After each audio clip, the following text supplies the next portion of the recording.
मुंबईमध्ये 2 कोटींचं बिल थकल्यानं कंत्राटदारांना आपला जीव गमावलेला आहे, जीवन संपवलेलं आहे। वेळेत कामं करूनही पैसे मिळत नसल्यानं कंत्राटदार गजानन देवकातेंनी टोकाचं पाऊल उचलत आत्महत्या केली आहे।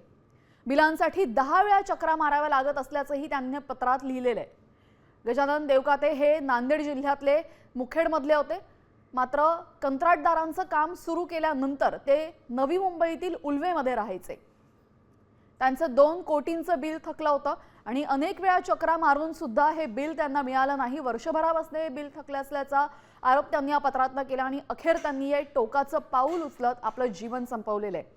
आपण पाहतो गेल्या काही दिवसांपासून कंत्राटदारांच्या बिलावरनं मोठा गदारोळ सुरू आहे, यासाठी त्यांनी आंदोलनही केलेलं आहे। आपल्यासोबत आमचे प्रतिनिधी विशाल चवणे जोडले गेलेले आहेत। कंत्राटदारांचं अनेक दिवसांपासून आंदोलन सुरू होतं आणि अखेर एका कंत्राटदाराने विशाल टोकाचं पाऊल उचलल्याचं आपण बघतोय। अधिक माहिती गजानन देवकाते आहेत, त्यांनी आत्महत्या केल्याचं समोर आलेलं आहे। हे लहान ठेकेदार आहे, त्यांनी एक पत्र देखील या अगोदर वरिष्ठांना लिहिल्याचं आपल्याला दिसून आलेलं आहे। मागच्या काही दिवसांपासून काही कामं मिळवण्यासाठी अनेकदा अधिकाऱ्यांकडे चक्रा माराव्या लागतात, 10 वेळा चक्रा माराव्या लागतात। काम जरी मिळालं तर बिलांसाठी पैशांसाठी वारंवार चक्रा माराव्या लागतात। सरकारी मदत जी आहे सरकारकडून बिलं देण्यात आलेले आहेत, मोठमोठे आकडे देखील सांगितले जातात, पण प्रत्यक्षात आम्हाला आमच्या हातामध्ये कोणत्याही स्वरूपात पैसे जे आहेत ते मिळत नाही। अशा स्वरूपाचा उल्लेख जो आहे, ती जी व्यथा आहे त्यांनी त्या पत्रामध्ये मांडल्याचं आपल्याला दिसून येतंय।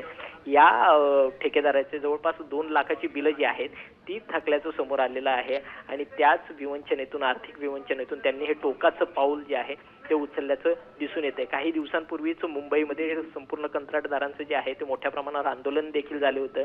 जी बिलं थकलेली आहे ती त्वरित द्यावी अशा स्वरूपाची मागणी देखील करण्यात आली होती। मात्र ही एक दुर्दैवी घटनाच म्हणावी लागेल की एक लहान ठेकेदाराने जे आहे त्यांनी आत्महत्या केल्याचं समोर आलेलं आहे। जी, धन्यवाद दिलेल्या सविस्तर माहितीसाठी।